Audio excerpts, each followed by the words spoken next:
I appeal to you to see this conference as a beacon of hope and a catalyst for positive change across our continent. If we don't dismantle the criminal enterprises that threaten our future and build a brighter tomorrow for all Africans, will remain in chains in a diseased and amoral world, as will our children and our great-grandchildren. So we must prioritize prevention, education, and rehabilitation to empower our youth with knowledge and opportunities. We must steer them away from the treacherous path of drug abuse and trafficking and protect our economy from the consequences of their actions.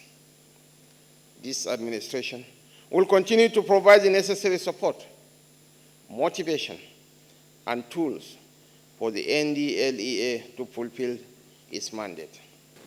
We understand the connection between the success of the fight against substance abuse and illicit drug trafficking and the attainment of a number of goals on our socio-economic and security agenda. The 31st meeting will indeed provide an opportunity for us to raise the bar and break new grounds in different areas of our operations and collaborative efforts.